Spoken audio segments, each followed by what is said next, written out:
I'm Jonathan Ames. I'm the author of several books, and I'm also the creator of the HBO television show Bored to Death.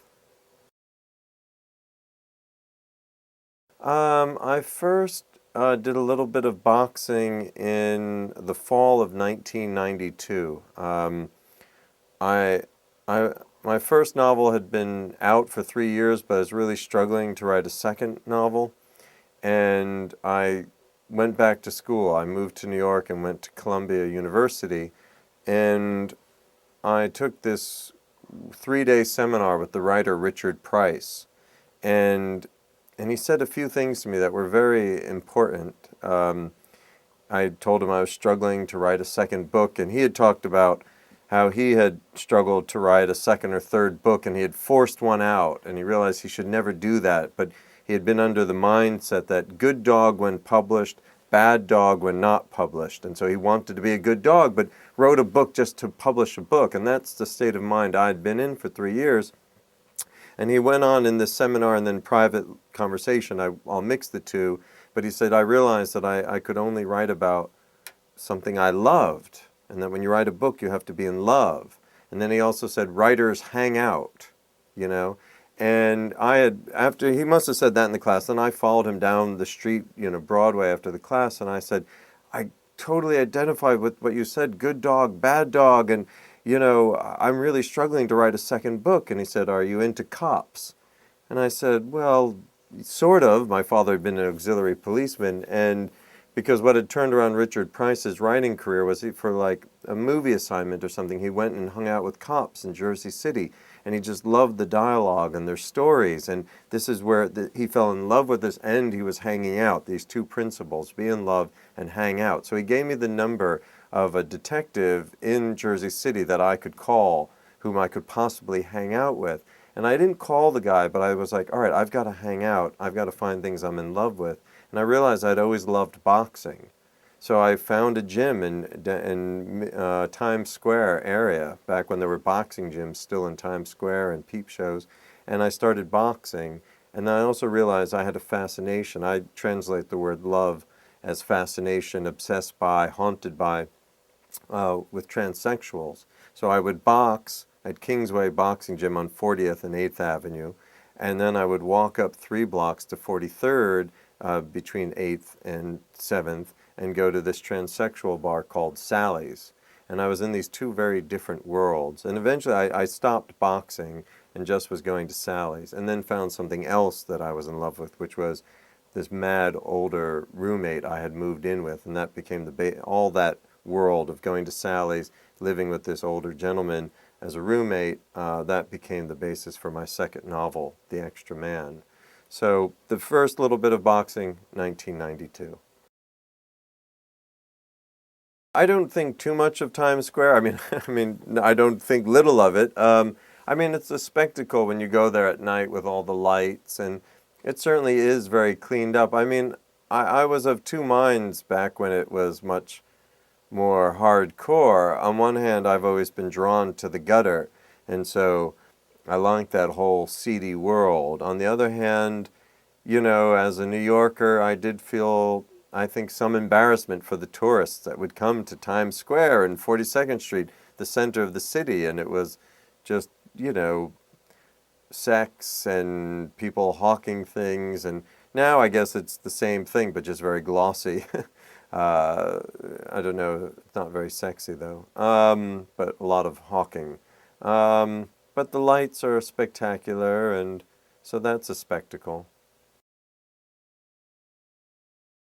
The appeal of boxing, I like to test myself. I like to take risks. I also, I think I would like to be free and adventurous, but it's very hard to be free in life. But the boxing ring is this chance to be a hero, or to engage in probably primal aspects of the mind and the body that you wouldn't tap into. And there's a lot of myth and romance, coming through those ropes. It'd be like getting to play center field for the Yankees. So I think for me it's a lot of the metaphors of it, the romance of it, the chance to test myself, to test my courage. At the same time, it hurts a lot. I don't necessarily want to hurt anyone else, though I like the idea, as in any sport, to see how you can score. It's not very good left hook, but I'm limited here with the camera. But so those aspects of it I don't like, and the part of hurting your brain or hurting someone else's brain is not pleasant. My greatest moment in boxing was, and I'm the rankest of rank amateurs, so my great moment is not like I am a wonderful practitioner of, the Queensberry rules. I had two bizarre amateur fights, so I'm no great boxer. But my greatest moment was at the end of my second fight, that I had survived and that I hadn't gotten hurt and that I had won. But yeah, I hadn't humiliated my opponent, but it was just a good match, and just to survive. It's so hard to be in the ring. You get so exhausted, you're so frightened. And I was injured going into it. My jaw was all out of line. I was really concerned that I was going to mess up my jaw. And why am I doing this? I'm a writer. I don't think I had health insurance at the time. What am I doing putting myself at such risk? But so to have survived was glorious, and it was over, and I didn't have to train anymore, and I didn't have this pressure of that I was going to go into a match and maybe be injured. And my girlfriend rose up to the ropes, and we had this kiss after the fight, and it was photographed. But at the moment, it was just very glorious. And when I stepped into the ring, a lot of my fans were there, and I fight as the Herring Wonder. And the cheers I received were really warm. It was almost made me cry, actually. It was kind of like all my years of writing and performing in New York. I got a huge thank you, and the sound of the cheers as I entered the ring. I got started as a performer in the fall of 1990. I was at an artist colony in New Hampshire called the McDowell Colony, and I was struggling, as I mentioned earlier, to write my second novel. And I would be in this cabin all day long, not writing, sitting in front of this enormous fire that I would make for myself, sweating, just wearing my underwear. And then I would have dinner at night with the other artists, and I found that when I talked at the dinner table, people were laughing. I had also found this when I sometimes attended support groups, that when I talked, people laughed, even if I was talking about the most painful things going on with me. So a lot of people at the artist colony would give readings at night or have open studios with their paintings, and I decided to have what I called an old-fashioned night of storytelling at this beautiful old library that was at the colony. And I built a big fire, and I sat in a chair, and everyone at the artist colony gathered around, about 30 people, and I told like 3 stories from my life. And someone at the colony was impressed by this and told someone else about it, and that person then had me perform at another artist colony I went to months later, and then that person then had me come to a cafe and perform in New York in, I think, 1991, and I hadn't yet moved to New York. And then in 1992, someone who had seen me at that cafe, it was called Skep Cafe, I believe somewhere near Thompson Street in like Soho. She now was the booker for the Fez performance space that had just opened up in the fall of '92, where Jeff Buckley would go on to perform quite a lot, the Charles Mingus Band.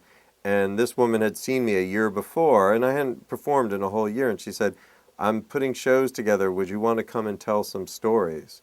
So I told a story as some part of a group show, I believe, in the fall of '92 at the Fez, and then starting in '93 began to put on my own shows there several times a year until 2005, until it closed. And at one time, I know it sounds name-dropping, but Jeff Buckley and I were the 2 people who had performed the most at the Fez in a certain time period. I also was working the door there to bring in extra money.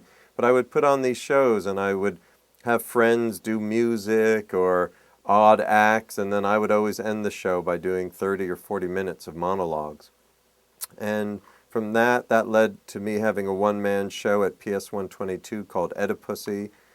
Because of all the shows I did at the Fez, when the Moth, a storytelling group, started up, they asked me to be a part of it. And so basically, in New York, my performing career kind of began in the fall of '92, and then really in earnest in January of '93 when I put together, I believe, my first show of my own at the Fez. And I've been doing monologues and getting on stage and sometimes acting pretty steadily from '93 till now, 2009, 16 years. Um, I don't know about strategy. I know that whenever I get on stage, normally I don't memorize the stories I tell, but I do an outline or the headlines. It's kind of, I believe, how Spalding Gray also worked. And I would know the headlines, stories from my life, and then I could improv my way along those headlines as I check them off in my mind. Um, but I don't know if it's turning everyday moments, but just being honest about one's neuroses, people would really identify, or just being honest about one's insecurities. I think a lot of people are afraid to speak in public. I'm lacking that particular gene or something. I have other fears. I don't have that particular fear. And I also would, at some point in time, whenever I would get on stage, before I would get on stage, I would try to take a breath and just remember I want to entertain these people. I want to give them something. And I would try to open myself up literally, physically, and otherwise, and let me just show these people a good time. Because then it was about that, not about me doing well or, ego or something. I mean, obviously ego is always involved. You can't quite get away from it. It's like trying to get away from a shadow. But if my impulse was to give and to entertain, I think that always helped the performance. Well, yes, they're two dual things. When I sketch out a story, it's not unlike writing, because sometimes I would write it out a bit more than the headlines, but and that would be my way to start formulating those things. That on stage, then I would just verbally kind of improv my description of what someone looked like or what a moment felt like. So in some ways, the initial crafting of the story is the same, though I do much less performing of new material now. I tend to just do all my old material, and most of my creative impulse goes into writing. But actually, performing and writing are two very different things, and I'm glad that I've had both in my life. Because performing at night was very athletic and ephemeral. I also could meet people afterwards. It was social. It was the opposite of the writer's life. And yes, you're responding, you see someone, something comes to you in the moment, but then it's gone. Even if it's recorded, it's never quite the same, and you can't see the audience, you can't feel everything. So I liked it for it just being like, just like I said, athletic and almost like nature. Oh, the light was beautiful that day, but it's gone. Oh, the performance was great that night, but it's gone. Whereas writing is you're alone, and it's very much about the sentence, and you're responding to other writers and books, and you're trying to do something in a sentence. You're trying to make beautiful sentences as well as move people along and keep them interested.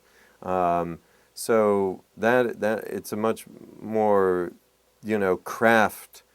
It's, for me, the writing is about the craft. How can I write a beautiful and concise sentence that gives pleasure and entertains?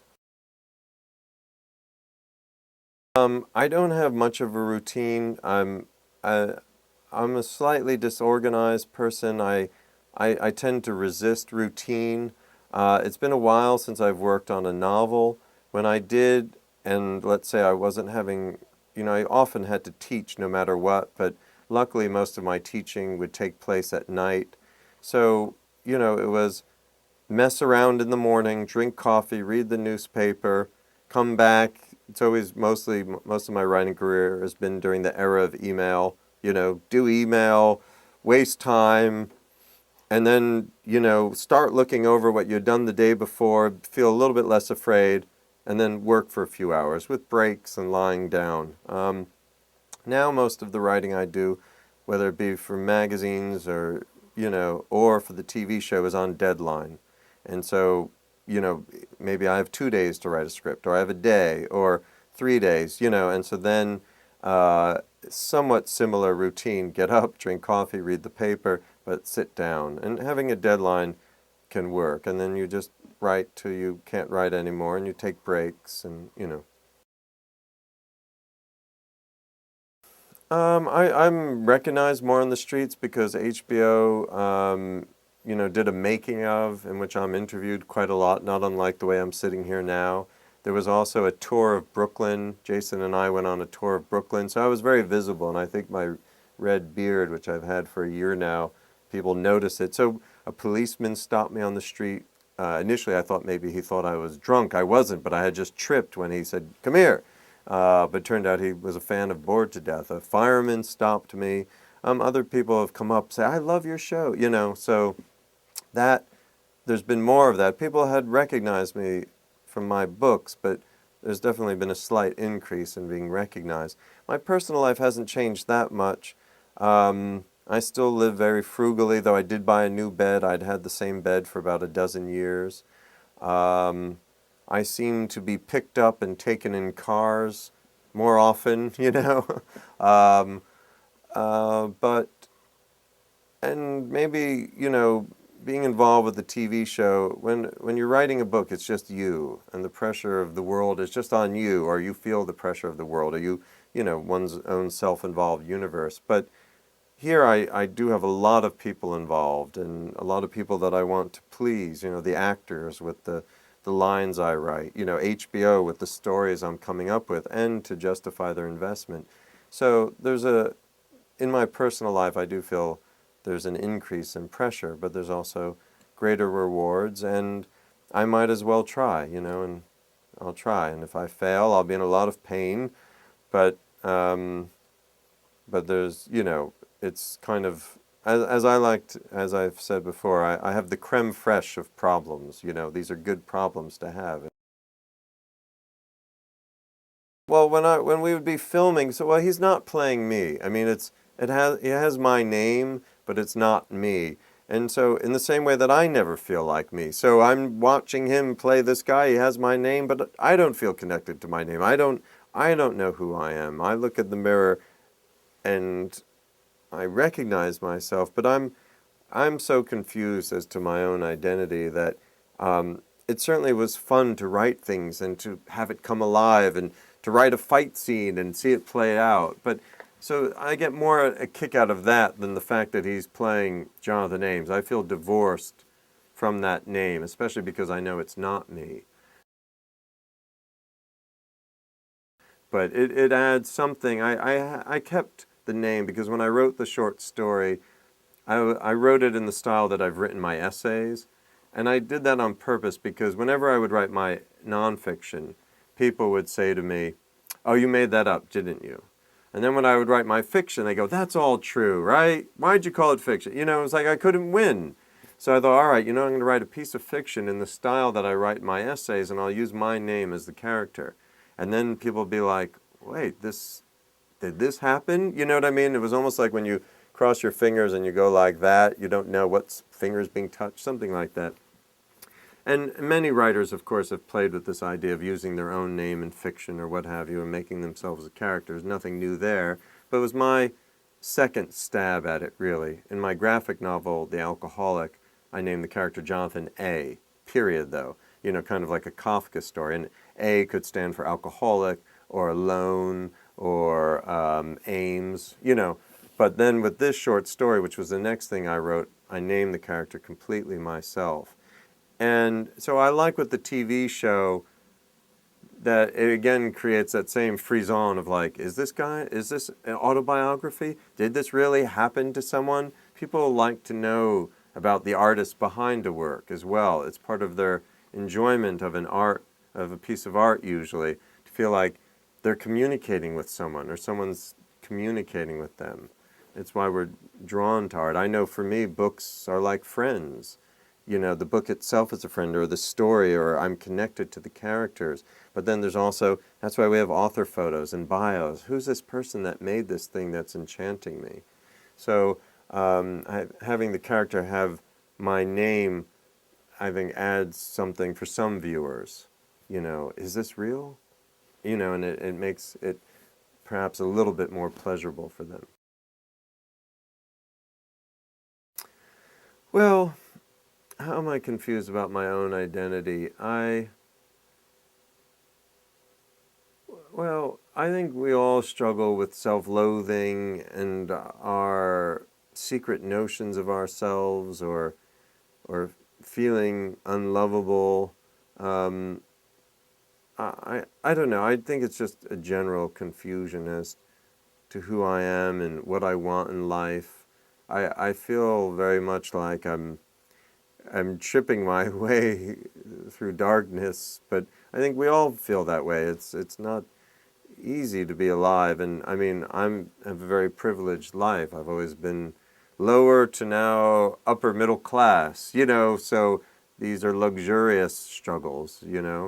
I'm not worried about food at the moment or shelter, though for most of my career, my goal as an artist was to just simply pay the rent. Um, and maybe a little bit with my identity with having this TV show and people for the moment perceiving me as a success, and I never have perceived myself this way, and I'm not sure that people even do, so I don't know. I'm hanging in there. I'm, you know, I want to pay attention and be loving to the people in my life, and I guess in that sense I'm not confused about my identity.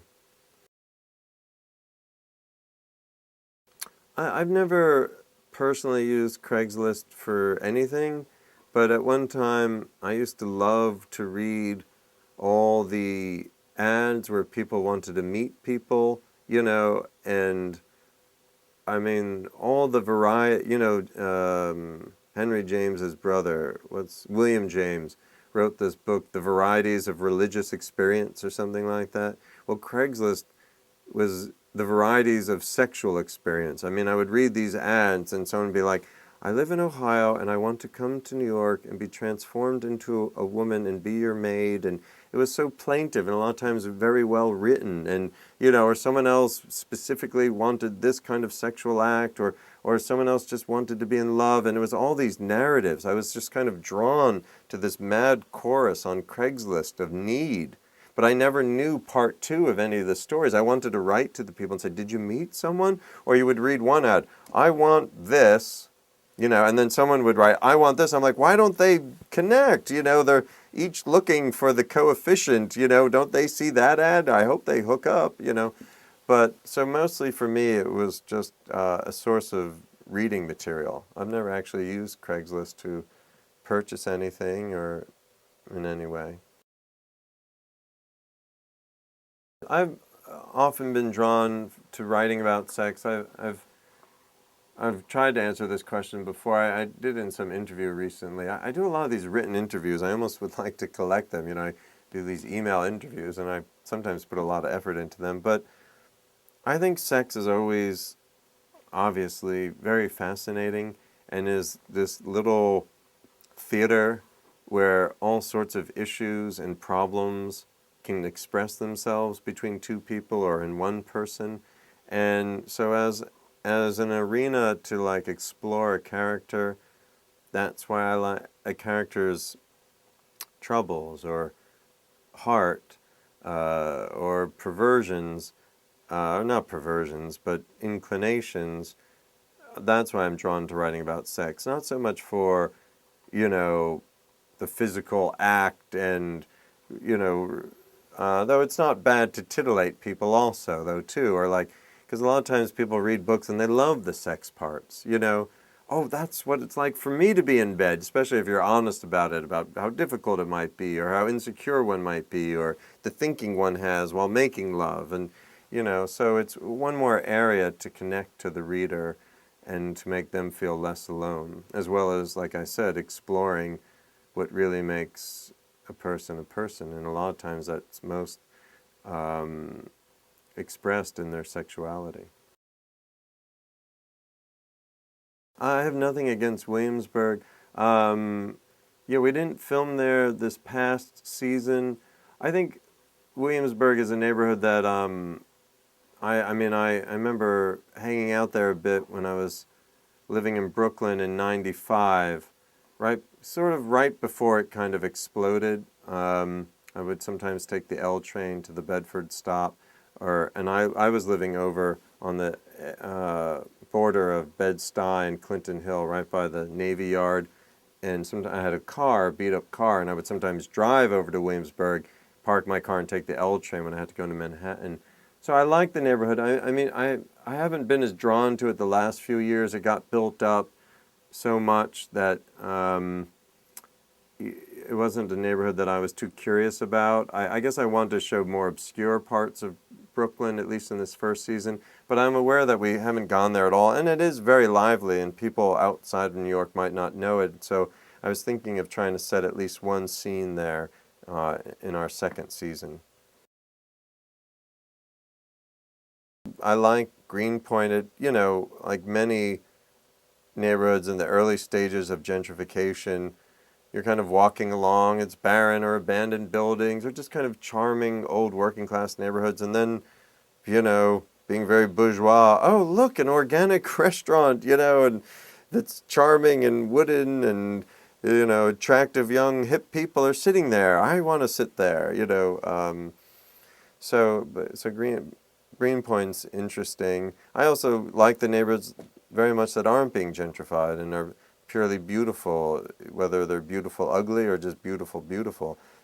I'm mostly drawn to neighborhoods on the water. That's why we filmed in Brighton Beach, even the Gowanus Canal, that little bit of water, or going down in the Dumbo area near the water. I love how New York is very much a city of rivers and the ocean. I don't think New York has become less wild because people are still insane and they're still living here.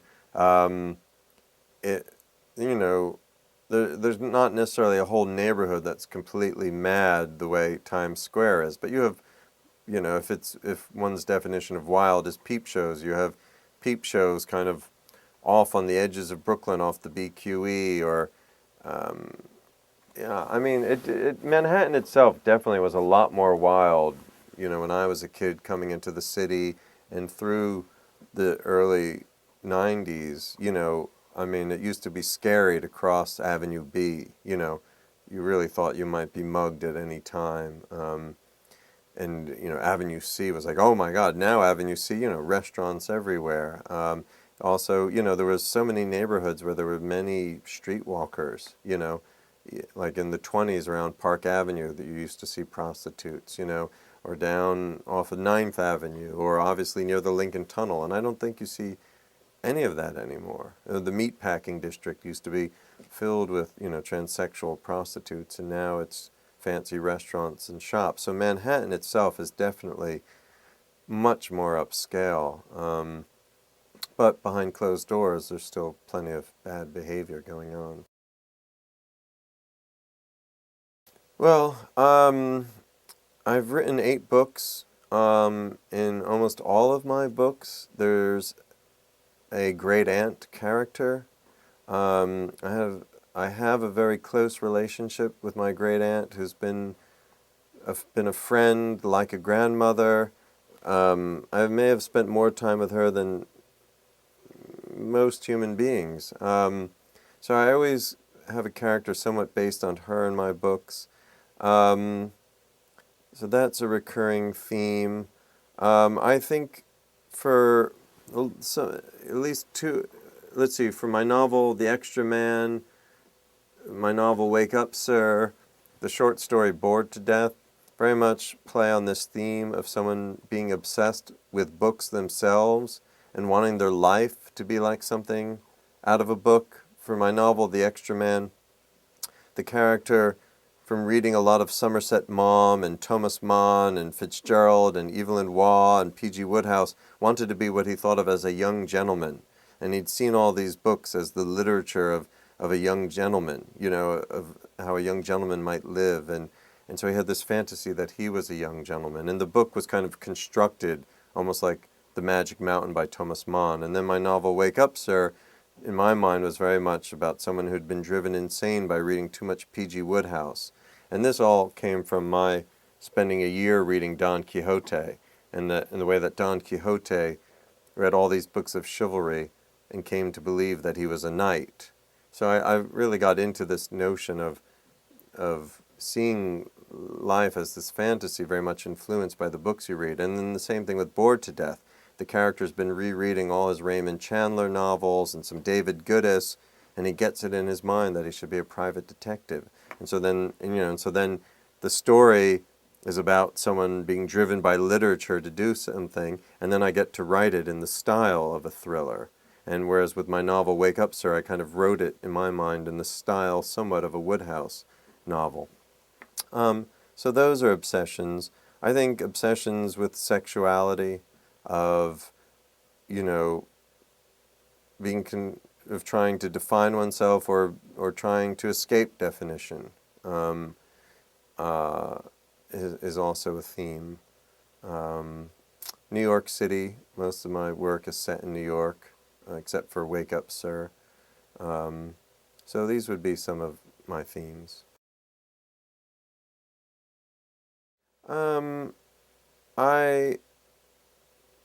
Well, a couple of things. Sometimes I might get upset if I'm not very good with confrontation or anger.